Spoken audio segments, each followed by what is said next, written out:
Thank you for clicking play.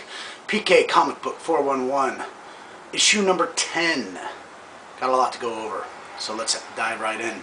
Starting off with Marvel, Moon Knight, number 1. I'm a Moon Knight fan. It was my number 1 guy when I was a kid reading the Batman analog. Didn't have superpowers, then he started to have superpowers, went to West Coast Avengers, on and on it goes, right? So I was very, very keen on this Warren Ellis reboot. But it's not really a reboot, actually. It's a continuation. So, is he a detective? Yes. Check. Is he crazy? Sorta, kinda. No, not really. And now we sort of have a reason as to why. Love it. So, go ahead and buy it. Detective, you got it. There's retcons to the past runs. Psycho, but not psycho. Khonshu's in here. He has his gadgets, all the necessary ingredients. Moving on to another number 1, Magneto. You know, police interrogation, recount, and then there's a flashback. It's pretty nifty, though we know what's coming. Cool little square panels in blue shows like what's metal. He's like sort of scoping out the scene. Like, that's sort of cool. And who is Colin Bunn, right?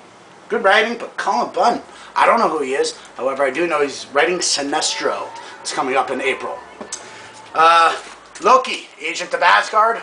The opening page explains the crazy ending that I wasn't too, well, I was confused by the ending of Loki number 1. So there's a full page of text sort of explaining that. Thank you. Makes me think I'm not the only one.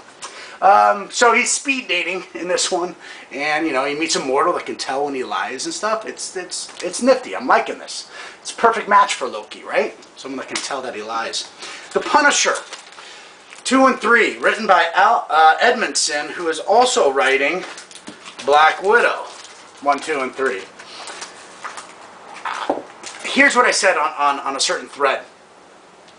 He's sort of being portrayed like a female Black Widow. The Punisher, Frank Castle, is being portrayed as a female Black Widow. Then you would think, then is Black Widow sort of the female Punisher? Problem therein, right? So, issue number 2, we got some backstory in text, which you didn't have in issue number 1.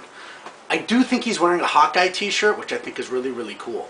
But, surprising to me, the villain at the end. So, on to number 3. No spoilers now. It's Electro. And, I don't know, Punisher's wearing a mask, and then he has it on his shirt.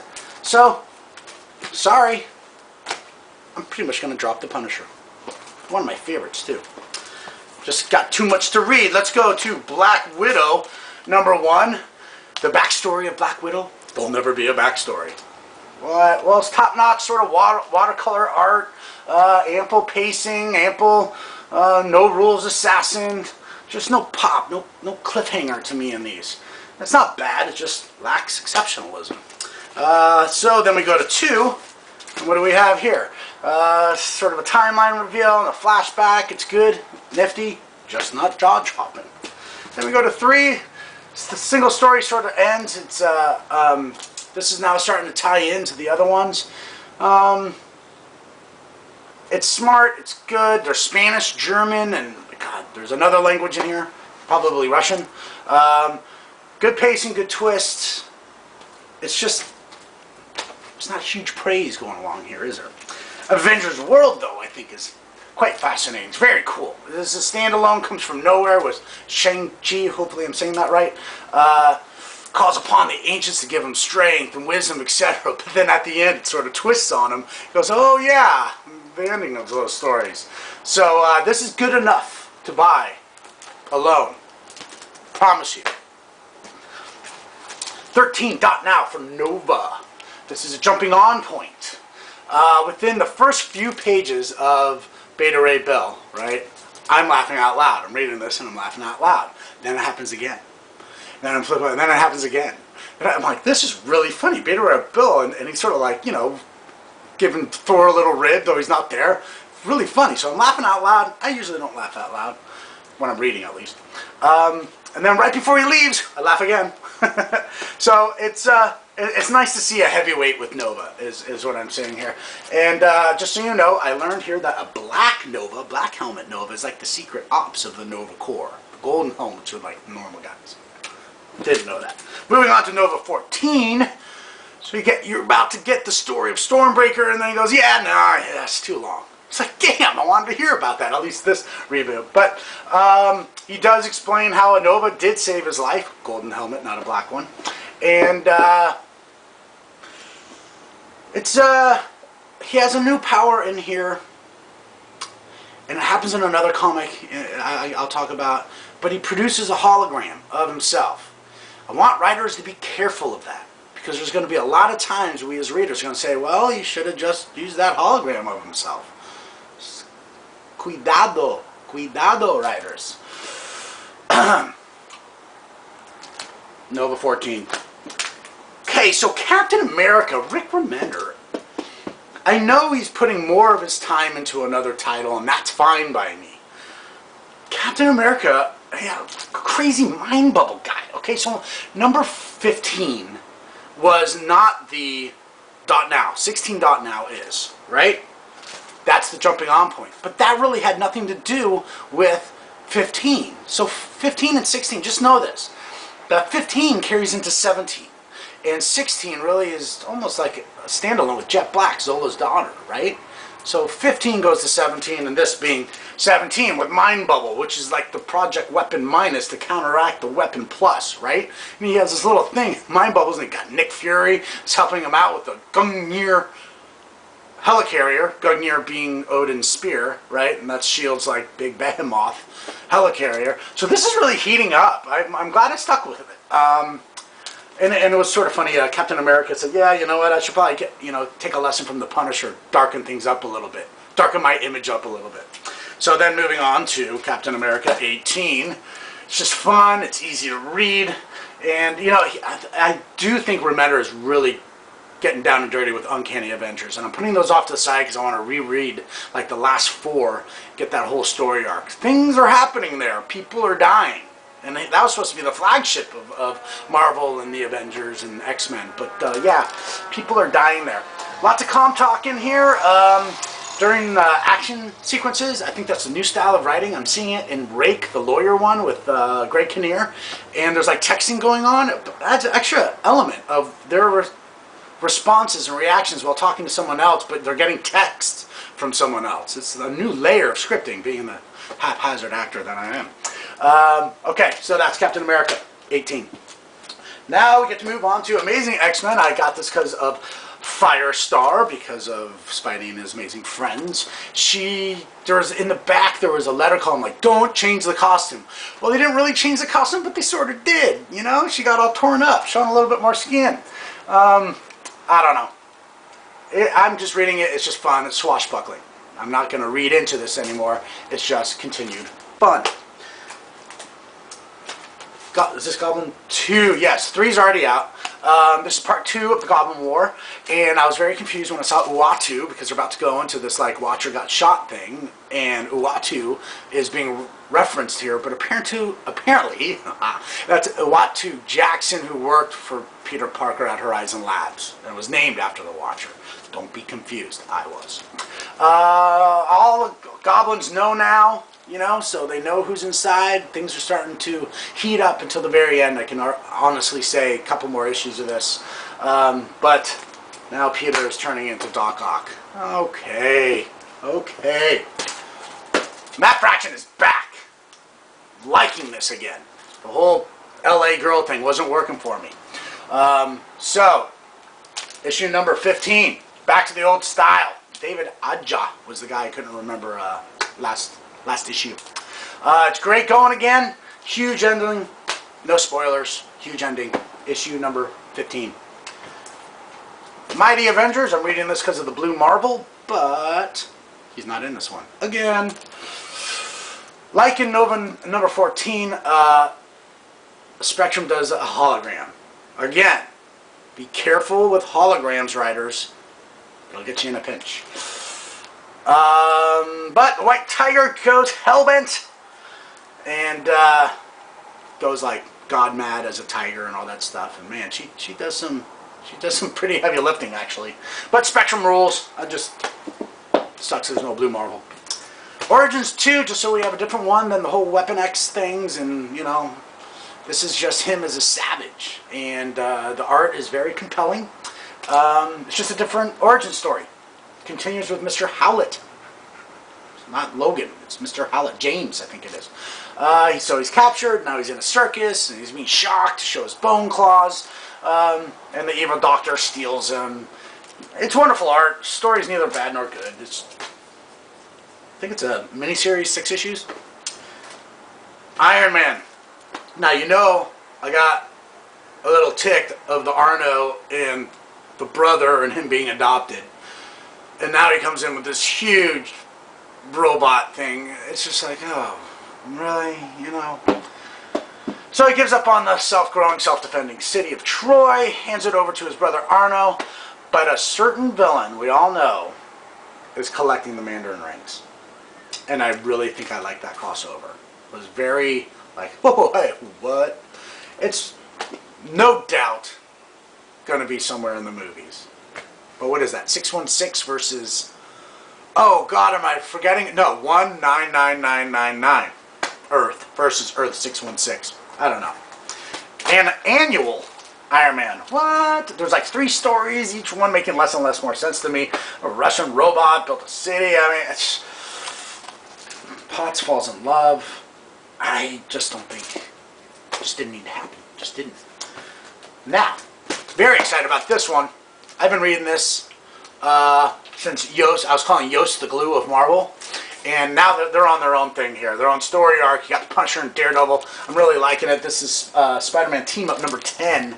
But check this out. These are not the credits inside. Like, none of them. Yost. Slimy. Inside.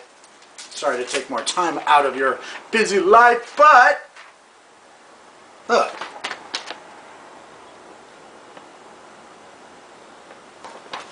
I don't see Yost on here. Kevin Schnick is the writer. Marco Cacchetto is the artist versus Yost and Slimy. Someone should get mad about that. I would. If I did a good job. I love the art in this. It's very slick. Very, even Spider-Man looks a little devious in this one. It's just, I like the angles on it.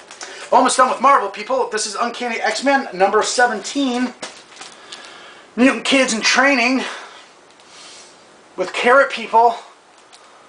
Did have some cool angled panels, but I don't know.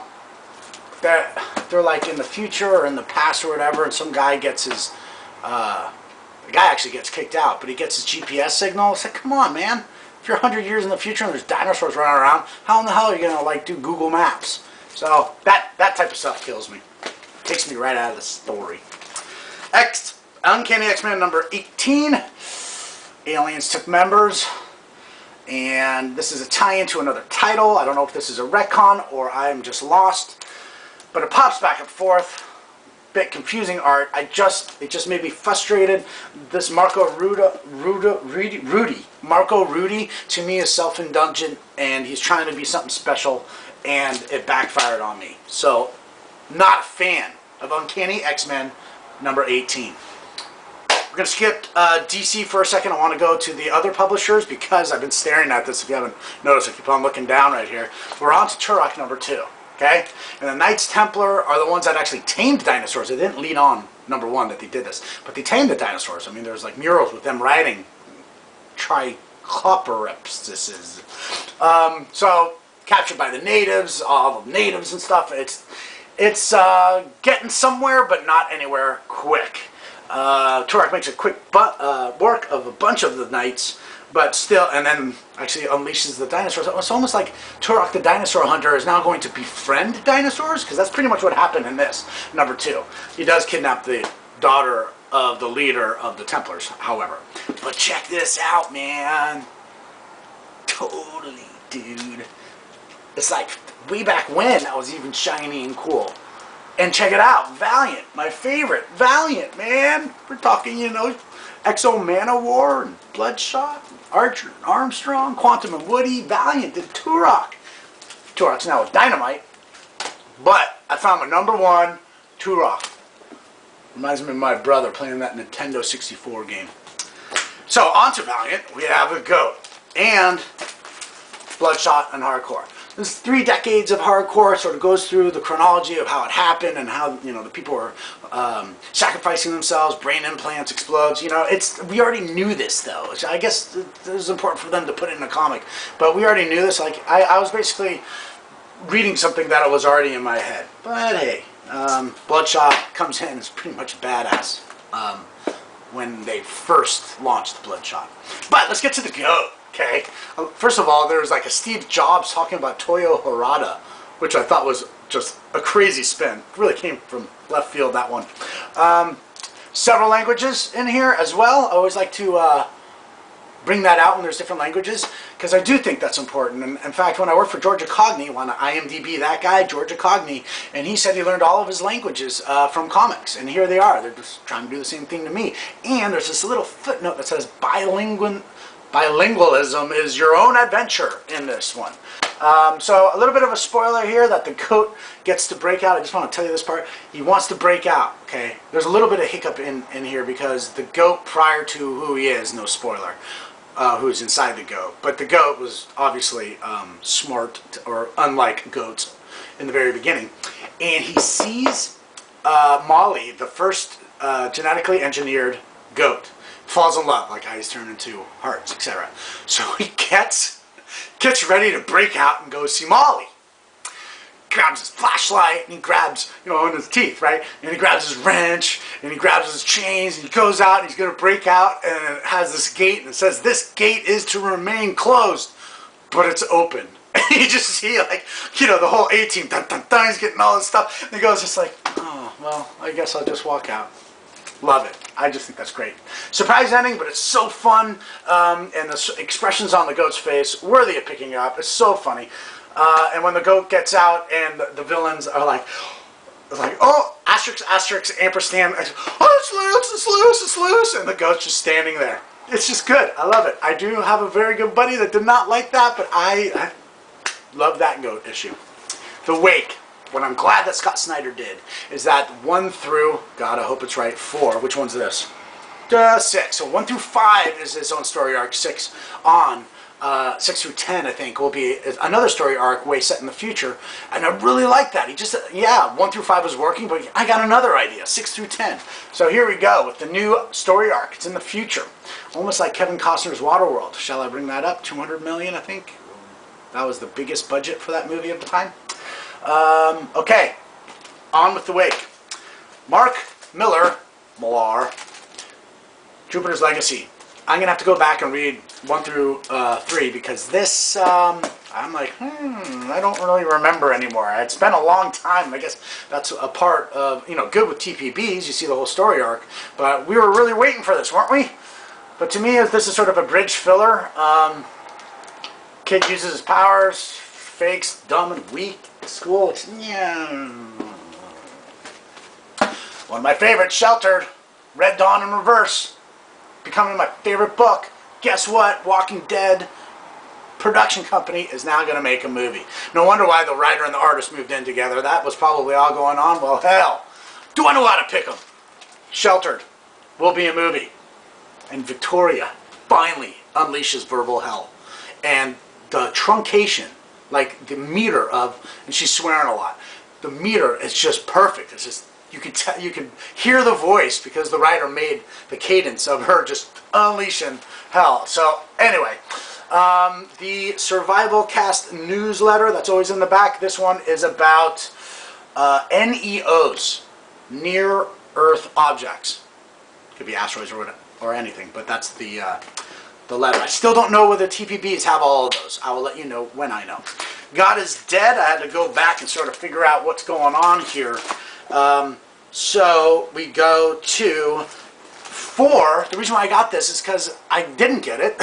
And I was reading 5. I was like, wait a minute. They're injecting themselves with some god DNA? I don't remember any of that. Well, that's in this one. This is when they basically grew Mammon and shot and killed Cerberus with a shotgun. All right, okay. That's not the Cerberus I know. So anyway, they said they were ready for human trials. So then in 5, they injected themselves with the god DNA. And I don't know where the other 2 are, because in 7, and Hickman is no longer writing. Yes, Costa took it over, and it says created by Hickman. But they're still doing a good job. And it's a little bit racier, actually. But here's one of my favorite quotes, okay? So the gods are killing gods, and they're in Australia. And the gods gave a safe haven, right? So she has, she made a little queenish. And so she says, why would they do that? And the Aussie says, well, because our gods aren't total cocksuckers. And then the girl, imagine like ancient Greece. It's in the future, but imagine it's like ancient Greece. And the girl says, to be a cocksucker is a bad thing? Moving on. God. It's bi-weekly now because my cost is and there's two storylines. There's Thanatos and Eros going on. That's like Cupid and Death going around and pissing off the main god. And then there's Gaia and her dream time. I'm still laughing at that other thing. So anyway, bi-weekly. But what are those other humans that got injected with Mammon? I know there's at least two. Art is still spectacular. Even to what she's wearing at the masquerade ball. Like, it was just ornate. It must have taken a while to actually draw that. It's just very well thought out. I'll probably get the TPB, and then I'll probably come back in a hardback, and then I'll get the hardback, and then I'll have both. So, you know what I'm going to do? When I do my prizes, I'm going to put those up for prizes as well. Again, my favorite art. Still the best art of any title. John Carpenter's Asylum. Though the story is now getting a little bit like, whoa, am I going to have to like get back to the other issues? Because now he's possessed. I didn't know he's possessed. And now is our main guy Durin? I mean, I'm getting confused by this. But benefit of the TPP is obviously you get all of them together. But this is one particular title by Storm King, I believe. That's Storm King up there Productions. And who knows if they're going to have TPP. So, collecting the singles. I dig this. It's Mark Millar. I always say Mark Millar because Mark Millar, God, he writes another title, but don't get him confused with Mark Millar. It's touching. It's a great start. It's an old guy, like remembering when he used to, and he had to go, well, hold on. So he went away, right? And he was an Air Force pilot, etc. And he went away to another world. And he was a hero, and the opening, it was after only a year, an opening went, and so he had to leave. And then he comes back, and he's just ridiculed and stuff. So he's like, he's losing his sons and stuff. It's, I don't know, this is a very touching thing. He sort of lost his wife, and losing his purpose, and his sons aren't showing up, and he cooked a nice dinner. Aww. It's still good, it's just touching good. Excuse me for a second. I'm going to get DC over here to show you. Please remember this. Batman, Superman, Jay Lee is back. I do not know what happened between 5 and 7. It's just like, I'm going to drop it. Jay Lee is back, and it's good. It's really good. In fact, we can see Power Girl. They explain very succinctly Huntress and Earth 2. It's very, very good. And obviously, Jay Lee is just one of those surreal reads, But remember this. This number 8 is continued in World's Finest number 20. World's Finest number 20 is the continuation of Batman Superman number 8. Batman Superman Annual. Mongol Sun. Got Superman, Supergirl, Crypto, and Batman. Red Hood. Batgirl. I mean, it's like a family reunion, but here's the main thing. It's the Battle Royale and Phantom Zone and all that, but it's Jay Lee. And I'm really just digging his art. Jay Lee just, Between those two, really surreal reads. Loving it. Justice League Dark, number 28. We're still in Forever Evil. And Justice League Dark is growing on me. I probably will pick up the Blight in hardcover. Trinity War hardcover has FCBD, Free Comic Book Day, right? In the beginning of this, I did not know that there was a direct tie-in from FCBD. Total Trinity of, Sin. Yes, Trinity of Sin. Boom, boom, boom. Rock Eternal place. Totally sets it up. And that was a free comic book, and I didn't even know about that. But those that have read this issue, It's one of the most sinister things in recent comics that I've read, even like the gory ones like Asylum. And for those that read this, again and again, and again, and again, and then again, basically kill, alive, kill, oh boy. Oh boy, if you want to know what that is all about, get issue Justice League 28. Now, I made the mistake of putting Earth 2 like in the middle of all my Forever Evils, and it just warped my brain, okay? Not too much of a spoiler, but there's an evil Superman that's working for Darkseid, and whoa, he's freaking evil, man. I'm going to tell you a story right now, so close your eyes and ears and for 10 seconds. Zaps off the dude's arm. This is like Atomic or whatever. He's huge, right? You know, he's one of the guys that goes huge. Severs off his arm, takes his arm off the ground, and knocks him out with his own arm. Evil, dark Superman here. Okay? Alright. However, they completely ripped off 2012, the movie with the Ark and all that stuff, and only the rich can get on. Complete rip-off. Even talked to my buddy that works at Marvel about it. Just as a haha. And the 1% trickle down. Okay, you know what? If you're inkling on Earth 2 or you read Earth 2, how crazy was the 1% statement and the trickle down? I'm not going to spoil it. But that's dark. Dark, dark, dark. Now, you know I have a thing about covers? Dr. Fate has 2 words in here. And in fact, Batman's the one that says, shut him up. Would someone shut up Fate over there? You know I don't like that. You know I don't like it when the cover is completely off the mark. Argus, still one of the great tie-ins in Forever Evil. Great scene of Colonel Trevor talking about who he is to Wonder Woman and what he is without her. Finally, like, sort of put the nail in the coffin type thing. Really cool lasso of truth history in this one as well. And the banter with Killer Frost is enjoyable. It is. I really enjoyed this. I was really surprised that I liked Argus. Forever Evil 6 out of 7. Nightwing's in a bit of a pickle. Yep. Batman's risking his life, as always. But it's sort of nice that the bad guys are beating on bad guys, or worser, or more villainer guys, right? The cliffhanger in number 5 didn't allude to it being one person, and it's He Found Us. And that ticks me off. You know, the main villain now is sort of like, sure. I'm just wondering what the acronym is, right? So, did you know that, God, I think I wrote that down somewhere. Oh, that's on my Miracle Men. Those are over there. Shazam is an acronym. I didn't know that. Wonder what the acronym is backwards. We have Aquaman 28, written by Parker. Paul Pelletier, still doing some things. I can tell when he does the scales. But Aquaman's powers are commonly undernoted and misunderstood. Mick Comic Mania guy does a great breakdown of that. Fan of that guy. But they can say, oh my God, he's swimming 200 knots per hour. That's fast, real fast. So that's a cool little power, you know. Has to be in water though. Can't fly. Gonna snipe though. Code. She put in a code. It's 1941. I think it's the code. And her finger's pressing a 6. I think it's a her. God, I can't remember. Anyway, if the code's 1941, why is someone pressing a 6? Come on, writers, artists, get together! High school reunion, backstory. It's fun. Oh, who'd he date? You know, it's, yeah, well, high school reunion. Fun and not fun altogether. Justice League 28. It's a Cyborg 2.0 follow-up. It's pretty dense, man.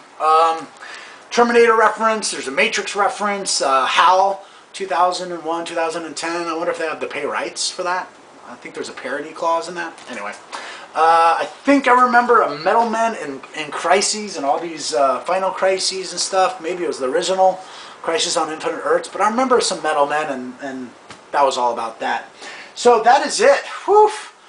I have to drive to Las Vegas, Nevada to promote Packs of War Each Rank. I owe Abe Buell's one of those. He's over in England. It's coming, man. It's coming. But Packs of War Each Rank, and these are the mats to play on. They're like oversized mouse pads that have all of the grids. If you want to check it out, powerthegame.com. PK Toretto signing out.